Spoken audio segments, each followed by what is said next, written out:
Moralauto.fr, véhicule neuf ou d'occasion. Moralauto.fr, le choix des marques et des services présente. Sud Radio, au cœur de la mêlée, François Trio. Une mêlée entourée d'anciens trois quarts qui sont avec nous. Et quel trois quarts? Eric Bonneval, bien sûr, ailier, ancien ailier du 15 de France, Coupe du Monde 87. Et puis nos invités qu'on accueille, Gonzalo Quesada, ancien international argentin, ancien numéro 10 des Pumas. Salut Gonzalo. Salut François, salut Eric, salut à tous. Merci d'être avec nous. Et puis Nick Abendanon également, l'entraîneur des Skills de Bayonne, mais qui a porté longtemps le maillot de Clermont, et également du 15 de la Rose. Bonsoir Nick. Bonsoir tout le monde. Merci d'être avec nous. Oui, parce que ce soir, eh bien, c'est un peu une ambiance de petite finale entre l'Argentine et l'Angleterre. Gonzalo, quelle place il a ce match? Il est spécial quand même, ce match contre l'Angleterre quand on est argentin. Oui, déjà... L'Argentine, c'est déjà arrivé. C'est déjà arrivé ici à Paris, en France, en 2007, mais c'est pas, et même en 2015. Mais c'est pas une habitude, c'est pas un match que l'Argentine et les Pumas vont galvauder. C'est une énorme opportunité de finir une Coupe du Monde de troisième. L'effet que soit l'Angleterre et l'effet que soit la revanche du match inaugural où les Pumas sont passés complètement à côté, c'est aussi une belle opportunité. Et je pense que mentalement, ils arrivent moins sonnés, on va dire, que les Anglais qui ont dû laisser beaucoup de plumes et qui ont fait un match exceptionnel, mais qui sûrement, au niveau de l'énergie, etc., peut-être seront un peu moins motivés que les Pumas. Je sais rien, mais je pense qu'en tout cas, les Pumas seront à fond. Ouais, on va demander à Nick. Est-ce que Nick, on va te tutoyer, Nick, mais est-ce que tu penses que les Anglais vont aborder cette troisième place peut-être un peu moins motivés que les Argentins? Non, franchement, je suis pas d'accord avec ça. Je pense que pour moi, il avait trop de monde avant la Coupe du Monde qui a vachement dit que Angleterre va même pas rentrer dans les phases finales. Dans les quarts finales, etc. Donc, ils ont montré une image qui était complètement différente que ça que tout le monde attendait.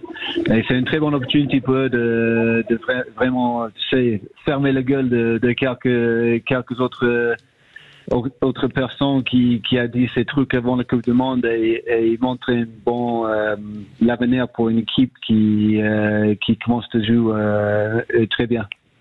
Au final, Gonzalo Quesada, est-ce que l'Argentine a fait une bonne Coupe du Monde? En termes de résultats, on ne peut pas dire le contraire parce qu'ils se retrouvent, on va dire qu'ils sont entre les quatre équipes qui jouent les demi-finales et les quatre équipes au top du monde, mais ils ne sont pas une des quatre meilleures équipes au monde. Jamais de la vie, on peut dire ça, et aucun joueur ni coach pense ça. Mais bon, en termes de résultats, c'est une bonne Coupe du Monde. En termes de contenu, il y a eu des bons moments et des moins bons moments. Et ils ont une belle opportunité, je pense, avec une journée de plus de préparation pour ce match contre l'Angleterre, peut-être de sortir un gros match. Mais je précise, j'ai dit que je suis sûr que les Anglais vont être très motivés. J'ai aucun doute qu'ils seront très motivés, je suis d'accord aussi. Je pense qu'ils ont déjà fermé bien la gueule à beaucoup de monde avec les matchs extraordinaires qu'ils ont sortis contre l'Afrique du Sud. C'était un contexte pareil que c'était très, très bizarre que les Anglais ne gagnaient pas ces derniers matchs parce que je pense qu'avec cette performance qualifiée presque à une minute d'être en finale, c'est que les opposants je pense qu'ils sont tous tés. Évidemment, ils seront motivés, mais je pense que c'était un match. Je pense que l'Afrique du Sud, après la France, était très abîmée, très entamée. C'était un match très dur et c'est pour ça, je pense qu'ils n'ont pas pu faire une nouvelle performance au même niveau contre les Anglais. Et j'espère, c'est mon souhait, j'espère que le fait d'avoir un jour de moins de préparation et de récupération pour les Anglais et voir l'intensité qu'ils ont dû mettre dans ces matchs, et ça me donne un petit espoir pour que, comme c'est arrivé pour l'Afrique du Sud contre l'Angleterre, que les Anglais arrivent peut-être pas avec les mêmes états de forme. C'est plus un souhait qu'autre chose, mais ça peut arriver qu'il soit très très difficile 6 jours après sortir une performance du niveau de ce qu'ils ont fait contre l'Afrique du Sud il y a 6 jours. Oui, c'est vrai, parce que ils étaient quand même pas loin de mériter, enfin pas loin de la finale, et surtout ils la méritaient au vu de l'énergie, de l'engagement qu'ils y ont mis, ces Anglais, en demi-finale. Défaite, on le rappelle, 16-15. Je sais, Gonzalo, que tu es un peu pressé, donc je vais revenir vers toi avec une question, parce qu'il y a quand même aussi le futur. Je suis pas pressé, je te parle, je suis au Parc des Princes et je vois mon présent contre mon avenir. Paris contre Milan. Et dans quelques semaines, je serai en train de voir mon présent Milan contre mon passé Paris. Donc c'est une expérience culturelle. Mais voilà. Là, je peux parler, je suis au Parc, et je peux te dire en direct, il y a des équipes qui sortent s'échauffer. Je te fais des correspondants en direct du Parc des Princes. Ah, mais c'est magnifique. Magnifique d'avoir des reporters comme ça, voilà, qui sentent aussi bien le sport, et en plus qui culturellement vivent ce match d'une façon très très personnelle, ou en tout cas très très très émotionnelle. Justement, ma question, elle portait sur ton futur. Voilà, il va y avoir l'Italie qu'il va falloir que tu vas reprendre, voilà, d'ici quelques semaines. Donc, comment tu juges le chantier du rugby italien? Oui, c'est un gros chantier, un super défi. Je me focalise surtout dans les choses qu'on a, plutôt que tout ce qui peut manquer en termes de... Il y a 2 franchises, pas énormément on a moins de temps ensemble que d'autres nations, peut-être moins d'équipes professionnelles, ou choisir ses joueurs, etc. Bon, il y a plein de petits trucs, mais franchement, je pense qu'il y a une belle génération, et je découvrirai tout. Tu sais, je déménage la semaine prochaine, et pour l'instant, je suis là. Mon contrat démarre 15 janvier, en fait, mais je déménage la semaine prochaine pour commencer à travailler sans travailler, on va dire, non officiellement. Mais je suis super motivé. Je sais que bon, là en plus, j'ai su comme vous qu'on passe de jouer un peu d'équipe tier 1 et tier 2 à dans 2 ans jouer que des équipes tier 1, tier 1. Donc il y a des équipes qui râlent parce qu'ils jouent plus de tier 1. Moi, je suis très content, mais bon, ça fait qu'on va se jouer les meilleurs au monde toute l'année. Ouais. Donc c'est un beau challenge. Non, je suis vraiment honoré d'avoir eu cette proposition, et j'arrive avec beaucoup de bonheur. Bon, ben on te souhaite le meilleur. Voilà, ce soir plutôt PSG ou plutôt Milan? Alors du coup, Gonzalo, on va t'aider avec ça.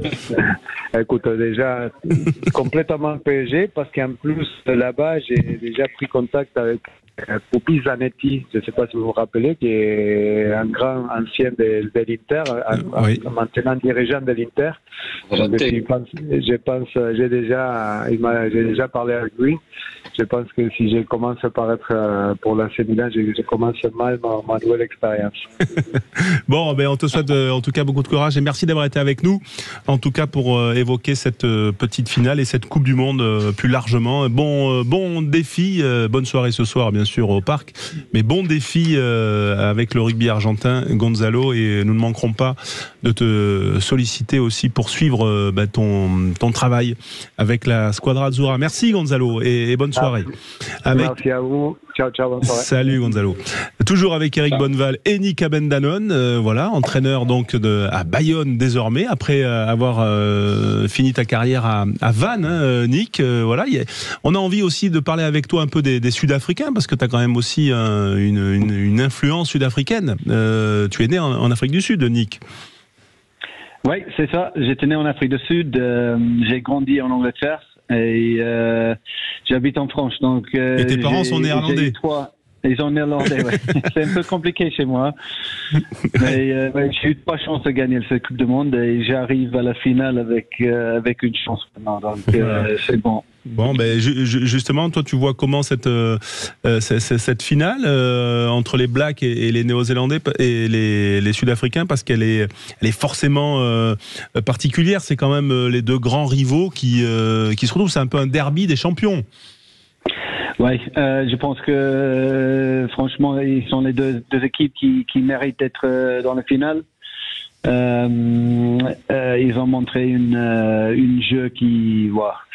Les Blacks, pour moi, ils ont un peu pareil qu'Angleterre. Ils ont l'année dernière, ils ont eu les difficultés, mais ils ont arrivé à la Coupe du Monde à le bon moment et le trajet, c'était que dans le bon sens. Donc, pour moi, les Blacks sont un peu trop forts pour Afrique du Sud en termes de leurs joueurs et leur capacité de gagner l'un contre un, le bataille en contre un. Et à ce moment, tout le monde sait le jeu d'Afrique du Sud. Donc, si les coachs de Nouvelle-Zélande peuvent mettre un bon plan en place pour contrer ça, ils vont avoir une bonne attaque une bonne attaque qui est capable de marquer des essais. Ouais. Qu'est-ce que t'en penses, toi? Oui, le Lucien. Oui. Nick, pour vous, c'est les Anglais, sont les Anglais les favoris pour ce match? Contre Argentine? Oui. Pour moi, je pense que c'est les Anglais qui sont favoris. Il faut dire qu'ils ont eu un peu de chance d'être dans le pool qu'ils ont trouvé et ils ont avancé jusqu'à ici. Mais pour moi, Argentine, ils n'ont pas fait le meilleur Coupe du Monde aussi. Ils ont eu la chance aussi contre Pays de Galles de gagner le dernier moment. Et pour moi, l'équipe d'Angleterre, ils sont un peu trop forts pour Argentine. Ouais. Bon, Eric, toi, tu la vois comment cette petite finale? Parce qu'en fait, Eric, toi, alors, je ne sais pas si Eric et Nick vous connaissez, mais Eric a joué la première Coupe du Monde en 87. Et c'est vrai que la petite finale à l'époque, elle n'avait pas non plus autant de relief qu'aujourd'hui. J'ai l'impression que depuis une vingtaine d'années, on la joue davantage. Enfin, depuis 2007, moi j'ai l'impression qu'on la joue plus qu'avant. Avant, on faisait tourner. Ils mettent quasiment l'équipe type là, les deux. Ouais, même en 2003. Hein. Souvenez-vous l'équipe de France après la défaite contre les Anglais. L'équipe de France, ils avaient des joueurs, tout le monde avait démissionné plus ou moins, les coachs, les capitaines de l'époque en tête. En 2007 aussi. Donc, bon, maintenant, ça a un poids sur le classement aussi. Ça peut être important par rapport à ce fameux ranking. Ce que nous, alors en 87, je vous dis pas, c'est des choses. Ça n'existait pas. Et puis c'est une revanche du match d'ouverture de leur poule où les Anglais avaient atomisé des Argentins alors qu'ils étaient à 15 contre 14. Donc je pense qu'il peut y avoir une petite revanche intéressante là, entre ces deux équipes. Nick, c'est aussi une façon de bien terminer la compétition et ça c'est très anglo-saxon aussi. Enfin, dans la culture, toi qui connais bien la France et le rugby anglo-saxon, on fait pas trop la différence entre une petite finale ou une grande finale finalement. Non, je suis sûr que Steve Borthwick, ils ont mettre beaucoup de choses en place pour qu'ils gagnent ce match. Il y a quelques joueurs dans l'équipe, notamment tu as Youngs, peut-être tu as Langy, tu as Danny Kerr aussi qui peut-être va jouer le dernier match dans le maillot rose. Donc pour eux, il y a beaucoup de significance.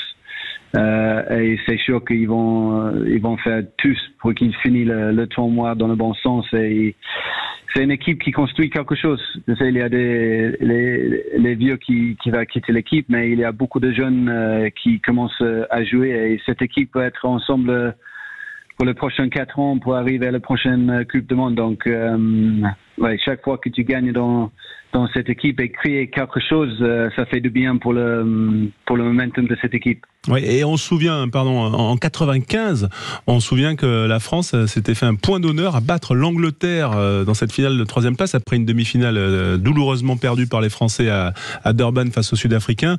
Eh bien, il s'était remis et c'était vraiment l'œuvre des joueurs qui avaient tout fait pour battre l'Angleterre, qui les battait depuis 8 ans. Et c'est la seule, d'ailleurs, petite finale que l'Angleterre a disputée jusqu'ici. Et c'est la seule que les Anglais ont perdue. Voilà les Anglais qui affronteront des Argentins qui ont disputé 2 petites finales et qui en ont gagné une en 2007, perdu une en 2015, Lucien. Oui, Nick, vous qui avez joué arrière, qu'est-ce que vous pensez du remplacement de Marcus Smith à l'arrière? Est-ce que vous le voyez comme le futur demi d'ouverture de l'Angleterre ou faut qu'il reste à ce poste? Pour moi, je vois pas que à ce moment il est une 15. Le positionnement à 15, c'est une position que a besoin d'apprendre des choses assez à mesure. Et pour moi, il n'a pas joué à ce poste assez.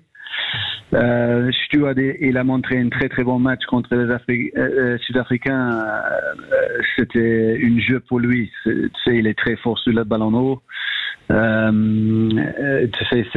Cet aspect, c'était exactement ça que Angleterre a voulu. Il a fait un bon boulot. Smith, évidemment, il a une mentalité plus attaquante. Tout le monde sait son qualité. Il a montré déjà sous le maillot rose qu'il est capable de faire des choses magnifiques. Mais pour moi, je pense que il est plutôt un 10 qu'un 15. Et c'est toujours une bonne chose que tu sais, il a plus de sélection. Ça va donner plus de motivation. Et, mais ouais, pour moi, je le vois plutôt à 10 qu'à 15.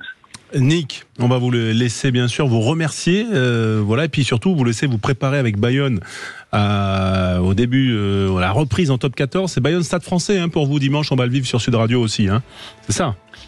Oui, exactement, 14h. Bon, vous êtes prêts? Les troupes sont à fond. Bah oui, ça fait un moment depuis ils ont joué le match, donc ils attendent dimanche comme les fous. Ouais. Ils ont eu le temps de revoir les skills avec vous, de revoir les bases et faire leur gamme. Bon, en tout cas, super. Merci Nick d'avoir été avec nous en direct sur Sud Radio. C'était un plaisir, comme toujours. À bientôt et bonne saison, parce que là, les dimanches vont s'enchaîner désormais avec l'Aviron Bayonnais pour vous en top 14. Allez, on se retrouve dans un instant avec Eric Bonneval, bien sûr, avec Jacques Delmas, l'entraîneur de Provence Rugby, qui sera avec nous, et puis avec vous, les auditeurs, au 0826 300 300 sur Sud Radio, au cœur de la mêlée. Morelauto.fr, véhicule neuf ou d'occasion. Morelauto.fr, le choix des marques et des services présente. Sud Radio, au cœur de la mêlée, François Trio. 20h30, merci si vous nous rejoignez sur Sud Radio. On est au cœur de la mêlée pour parler de rugby comme chaque soir depuis le début de la Coupe du Monde, 20h, 21h bien sûr. Et puis on vivra aussi tout ce dernier week-end de Coupe du Monde ensemble sur nos antennes avec toutes les équipes. Il y aura Daniel Herrero bien sûr, et il y aura tous les consultants, Alexandre Priam également, notre journaliste qui sera là. Bref, vous serez dans de bonnes mains, comme ce soir d'ailleurs avec Eric Bonneval bien sûr, et notre invité Jacques Delmas, entraîneur de Provence Rugby, entraîneur des avants de Provence Rugby, lui qui a été l'entraîneur de tant d'équipes et qui surtout a gagné tant de trophées, champion de France 2 fois avec le Biarritz Olympique, 1 fois avec Toulon, 2 fois champion d'Europe. Bref, on passe et repasse si on ajoute aussi le titre de challenge européen de Lyon. On le rappelle quand même, ce petit palmarès. Salut Jacques. Bonsoir François. Comment ça va? Très bien, bien. Plaisir de t'entendre. Moi aussi, on est très heureux. Lucien Gasparac est là, jeune journaliste qui joue talonneur. Donc, ceux qui, forcément, j'ai l'impression qu'il va y avoir des atomes crochus entre vous deux. Tu vois, je suis ravi d'être avec vous, Jacques. Voilà. J'étais supporter du Stade Français depuis que je suis petit, donc je vous ai encouragé lorsque vous entraîniez Stade Français. Voilà. C'est gentil. Voilà. Bon, on est content de t'avoir avec nous, Jacques. Bien sûr, Eric Bonneval est là. Eric Bonneval, c'est le seul 3/4 que les talonneurs aimaient. On imagine, parce qu'il allait vite, il était puissant, c'est ça, Eric? Salut Eric. Salut Jacques. Ouais. Tu devais être apprécié toi des avants, Eric. Je m'entendais bien avec les avants. Je m'entends toujours bien d'ailleurs. Il a le bon profil. Voilà, rapide, costaud, qui perdait pas de ballon, et même si les avants aimaient faire des mêlées, il fallait quand même être adroit. On va parler quand même de la Coupe du Monde, Jacques, parce que ton regard nous intéresse quand même sur ce duel qui va se passer, se produire entre ces deux énormes équipes que sont la Nouvelle-Zélande et l'Afrique du Sud. Comment toi tu vois ce combat de chefs, notamment devant et en mêlée? Voilà, c'est un secteur que tu connais bien. La mêlée sud-africaine fait des ravages. On l'a vu contre l'Irlande, on l'a vu contre la France, on l'a vu contre l'Angleterre. Est-ce qu'elle va autant malmener que ça les Blacks?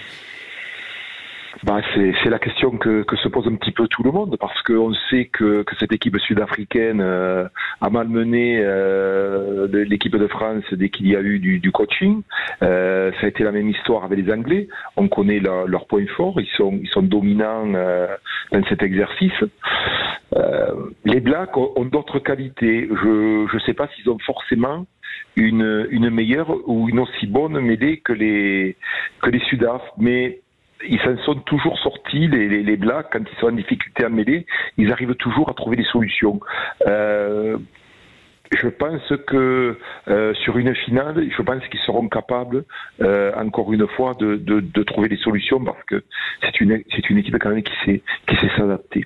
Ouais, d'abord cette dernière mêlée entre la Nouvelle-Zélande et l'Angleterre, Jacques. Voilà, est-ce que vous avez compris, est-ce que tu as compris l'arbitrage de Ben O'Keefe?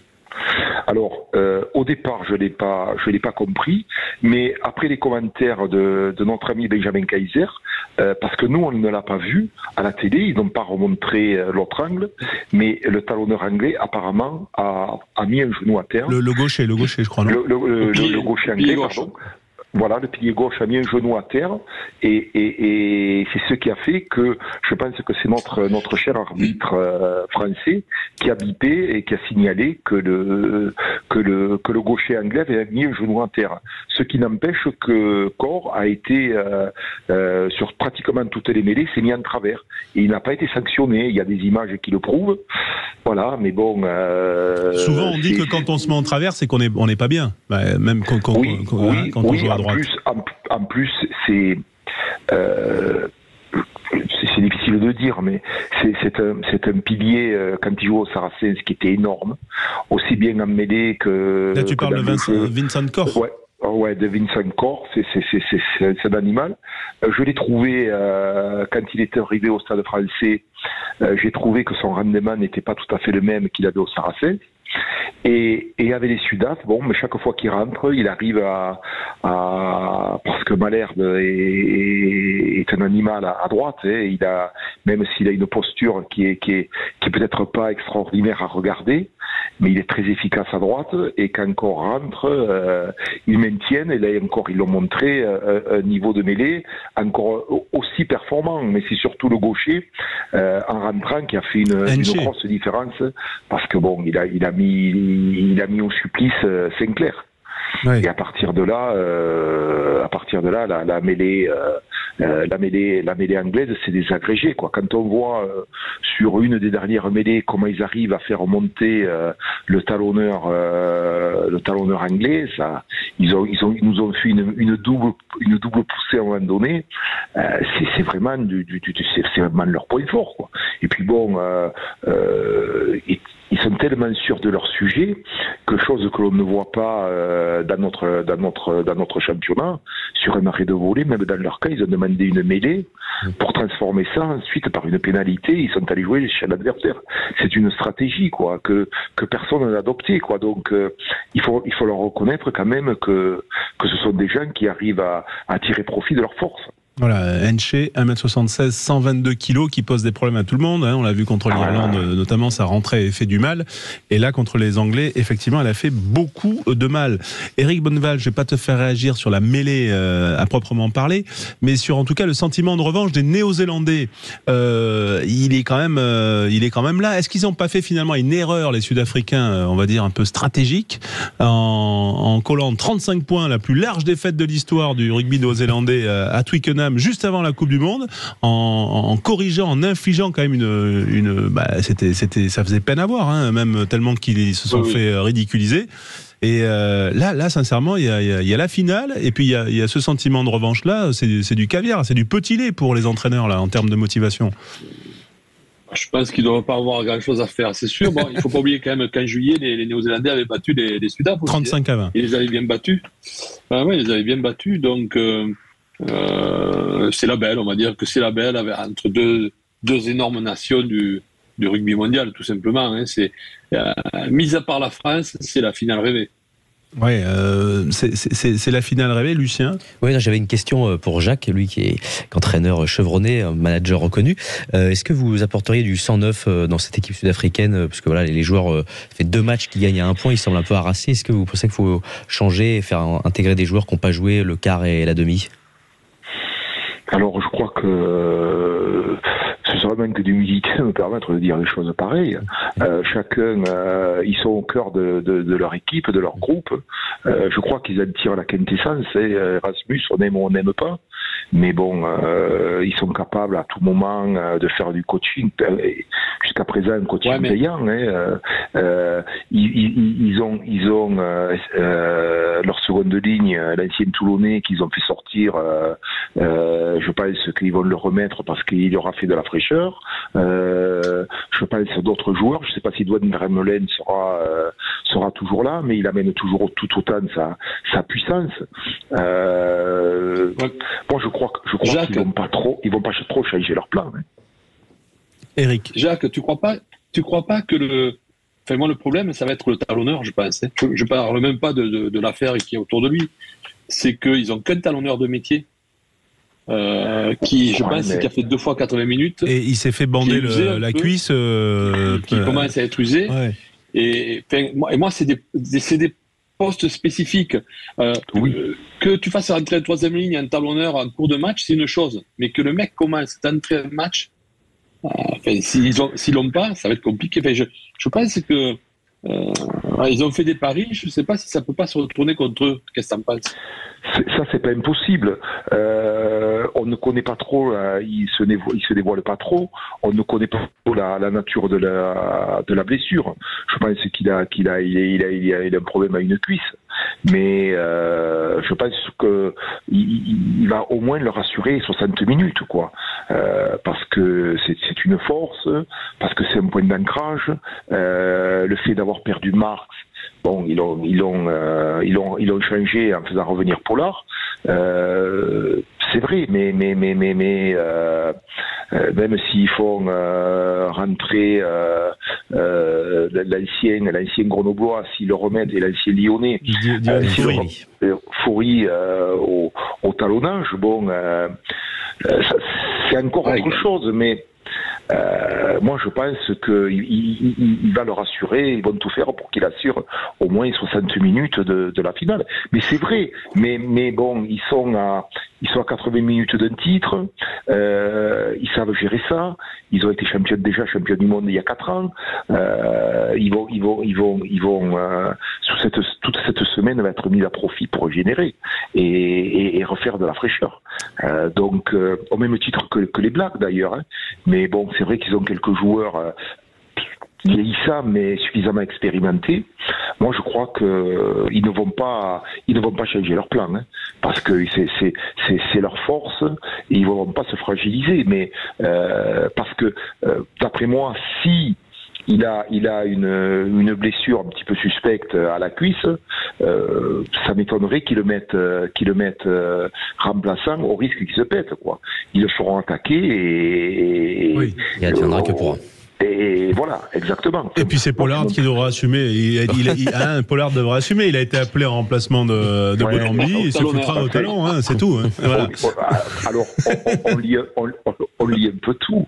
Mais quand on voit comment ils font leur coaching, entre les commotions, entre ci, entre là, c'est des maîtres dans l'art de contourner un petit peu le règlement, quoi. Ils sont en train ils enfument un petit peu tout le monde. Mais tout à fait. Mais même peut-être ils fatiguent un peu tout le monde. Mais ça, c'est une remarque tout à fait personnelle. 20h41, tiens, François de Tours a appelé le 0826 300 300 et on est content de l'accueillir. Bonsoir François, vous avez un prénom que j'apprécie. Bonsoir. Bonsoir Sud Radio, bonsoir à tous, merci de m'avoir invité. Je suis ravi de pouvoir échanger avec vous sur le rugby. Bah justement, sur le rugby, comment vous la voyez, vous, François, cette finale de Coupe du Monde, Nouvelle-Zélande, Afrique du Sud? Alors c'est sûr, elle n'est pas aussi belle que s'il y avait eu un France-Nouvelle-Zélande, mais quand même. Mais quand même, je suis quand même satisfait de voir que les Blacks, ils ont fait leur travail vis-à-vis de nos amis anglais. pour éviter de les avoir en finale contre les Springboks. Ouais. Puisque, comme tout le monde le sait, à chaque fois qu'il y a un match France-Angleterre, c'est un crunch. Bon, bah là, du coup, les crunchies vont rester chez eux à manger un peu de gélatine verte et boire un bon thé à 16h devant cette finale qui me paraît être très intéressante. Tout ce qui a été dit avant moi, je trouve que c'est très très pertinent. Les Boks sont très très bien en mêlée et les Blacks sont aussi de redoutables adversaires. J'aurais une petite priorité vers les Springboks, mais c'est une finale quand même assez incertaine. Les Blacks peuvent nous surprendre. Alors depuis le début de la semaine, on a eu beaucoup d'auditeurs, grâce à Aude et toute l'équipe Sud Radio qui nous aide bien sûr au standard, et vous avez été nombreux à nous appeler, mais tous quand même ont donné leur soutien aux Néo-Zélandais. Jacques, toi, ton cœur va vers qui? Plutôt les Blacks ou on va dire la rudesse, la robustesse des Sud-Africains? Disons que je suis un très mauvais pronostiqueur.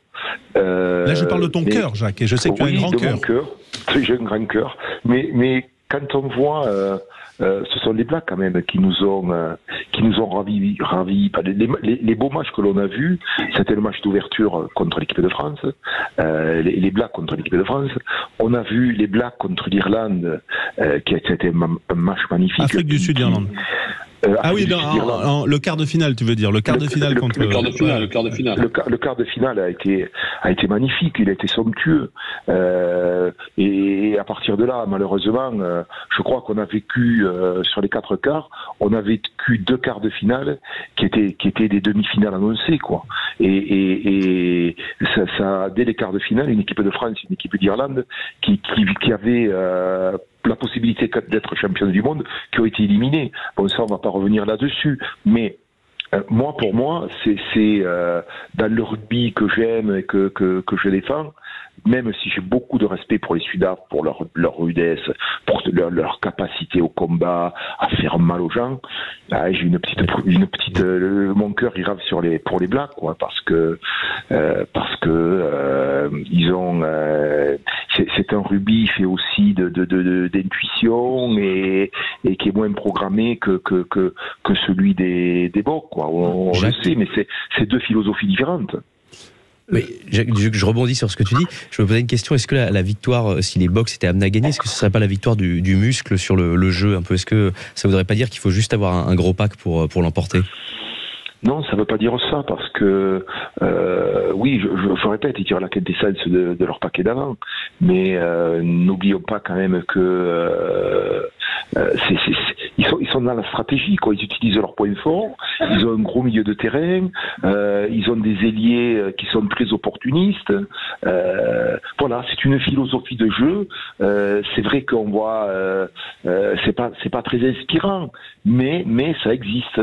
C'est capable de gagner. Voilà, donc aux Blacks de prouver que avec leur jeu à eux, ils sont capables de résister et de basculer cette équipe sud-africaine, quoi. Parce qu'ils ont aussi de beaux joueurs et ils sont capables pour moi, ils sont capables de les tordre. Hein. Franchement. Bon, on va suivre ça bien sûr. François de Tours, tiens, le plus beau match que vous avez vu depuis le début de cette Coupe du Monde. Il y en a eu 46 depuis le 8 septembre. Alors, moi j'ai trouvé que la France, ils avaient quand même bien joué. Ce que j'aime dans l'esprit du rugby, c'est que personne ne discute une décision de l'arbitre. Des erreurs d'arbitrage, il y en a eu plein. On n'a pas eu de chance sur ce coup-là. On peut aller boire une bière avec nos adversaires qui nous ont battus d'1 point. Ils se retrouvent en finale. C'est bien pour eux. On aurait pu être en finale.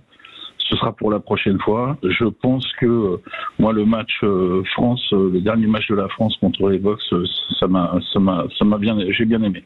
Éric Bonneval, toi, ton match préféré là, avant les 2 finales qui vont arriver, la petite et la grande, depuis le début de la compétition. Je crois que bon, mis à part France-Afrique du Sud, mais qui me laisse un goût amer, non, le All Black Irlande a été monstrueux.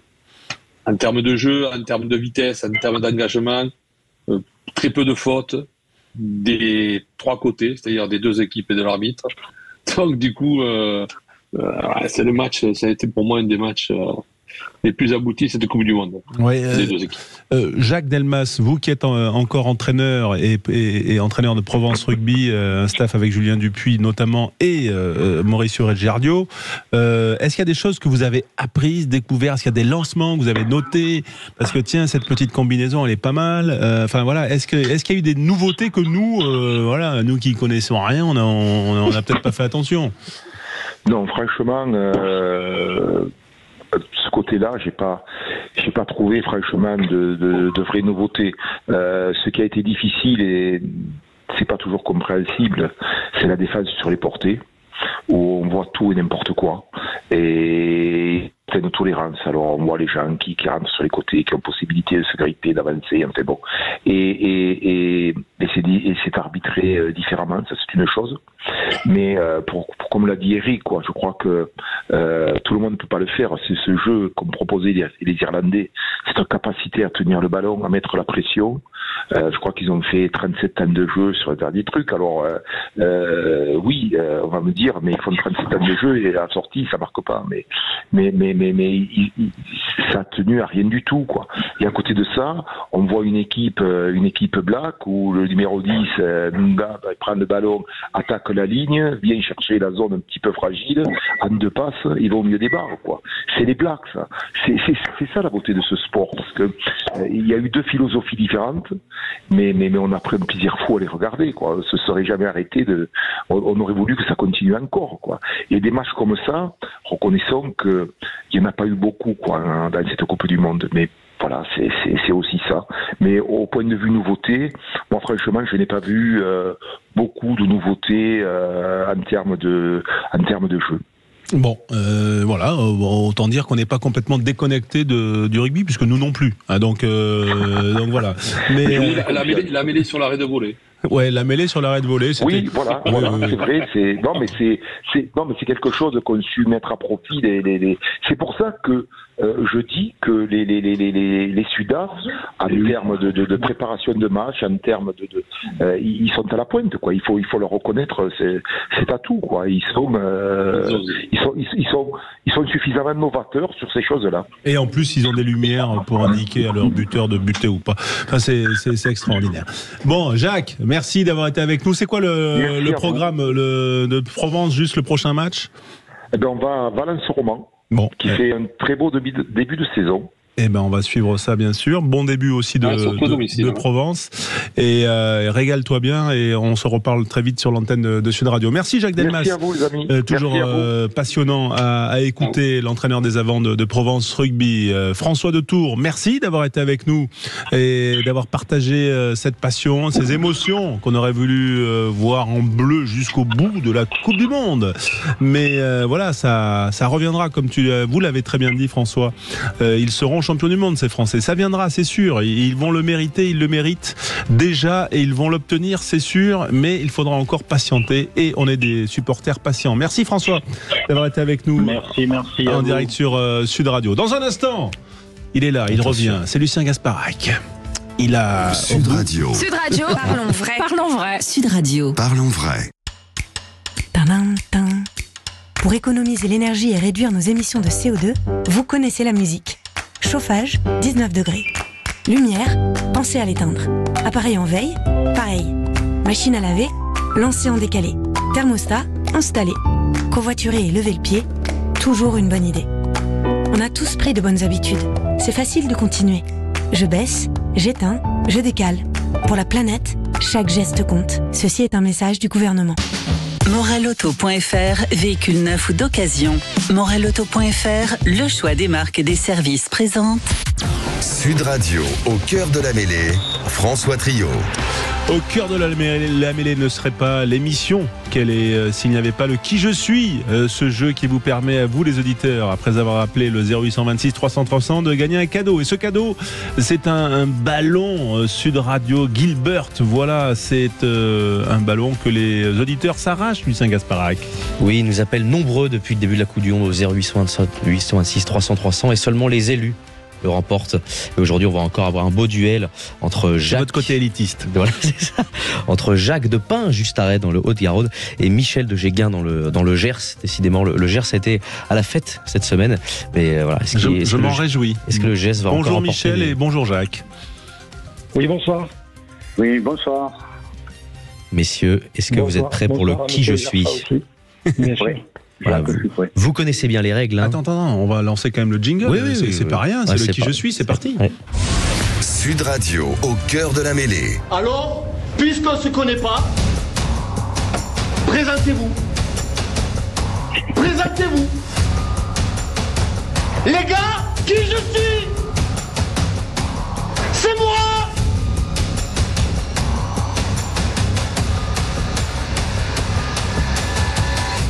C'est moi. Je suis un monsieur. Ça, c'est se présenter. Le qui je suis, ou en allemand, le Wer bin ich, ce jeu que tout le monde nous envie et que la prononciation est bonne, j'ai pas fait allemand. Bin ich. Bin ich, j'ai fait espagnol malheureusement, donc qui est-ce qui est. Alors, on va y aller pour le qui je suis. Je vais donc vous donner des indices, mais au fur et à mesure de ces indices, vous allez trouver le joueur mystère. Et il faut surtout que vous me donniez votre prénom pour me donner le joueur mystère. De toute façon, vous connaissez bien ce jeu puisqu'il a traversé les frontières. Maintenant, il est même allé jusque dans le Gers, ce jeu du qui je suis. Ah ouais. Donc, et les Gersois sont champions. Et on y va, messieurs? On y va. C'est parti. Je rappelle, un ballon officiel Gilbert a gagné avec le logo Sud Radio. Top. Mes lunettes pourraient servir à faire de la série ou du paintball. Je suis né en 1969 à Cahors. J'ai joué notamment à Michel. Fabien Galtier. Fabien Galtier, exactement. Un point pour Michel. Michel Dugers qui prend la tête sur ce qui je suis. On continue au rayon entraîneur. Top. J'ai un bandana rouge autour de la tête. Je suis un consultant reconnu. Michel. Daniel Héron. Oh là là, mais Michel, attendez. Vous allez faire partie du Hall of Fame. J'avais qui je suis. Chrono, mais je sais qu'il joue pour rugby. Jacques, ça va très très vite là face à Michel. Ah oui, ça va. Michel est très très rapide. On va corser un peu le niveau puisque Michel est au niveau légende, comme on le dit sur FIFA. C'est parti. J'ai le même nom que la femme de Nicolas Sarkozy. Je vais jouer à Bayonne ces saisons après avoir évolué à Vannes. Je suis un joueur argentin qui joue troisième ligne centre principalement. Je jouerai la petite finale. J'ai aussi pu jouer la demi-finale grâce à la blessure de Pablo Matera. Mon prénom c'est Rodrigo et mon nom de famille, vous allez le trouver, peut-être que c'est Michel, peut-être que c'est Jacques qui va trouver ce joueur mystère, le joueur argentin bien connu de la Pro D2 et bientôt du Top 14. Il a joué à Brive. Et il a joué à Brive. Carla, certainement. Mais non, c'était pas Carla Bruni, même si c'est rien, du coup, on va pas faire de blagues. Bon, ce serait con de se faire supprimer de l'antenne. En tout cas, vous n'avez pas trouvé. Il a joué à Brive, effectivement. Et il s'est fait remarquer à Vannes. On va donc. Non, c'était Rodrigo Bruni. Ah, d'accord. Bon. Oh, il a le même nom, pas le même prénom. Voilà.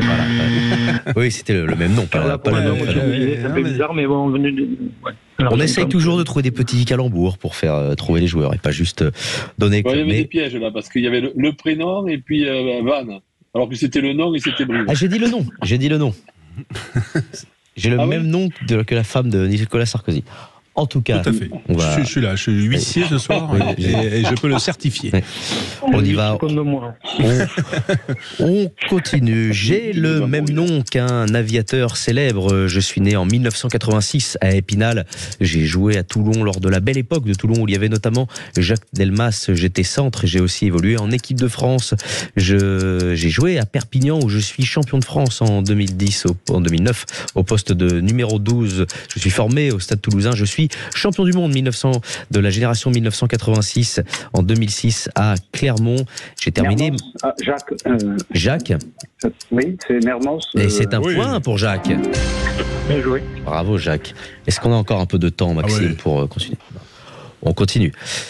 Mon nom de famille est un terme péjoratif pour dire un Allemand. J'ai joué à Bourgoin-Jallieu et je suis un centre célèbre du stade toulousain.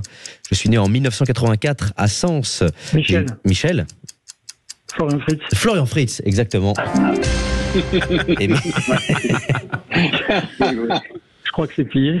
Et donc 3 points pour Michel. 3 points pour Michel. C'est donc Michel qui remporte le qui je suis sur ce Florian Fritz, les légendaires. Salut mon. J'ai bien fait de commencer en allemand, du coup, ce qui je suis. Bon, félicitations à Michel. Bravo, Michel. Salut mon adversaire. Encore une victoire pour le Gers. Est-ce qu'on y voit l'influence de François Trio? Non, pas du tout, pas du tout. Mais en tout cas, je reconnais le talent.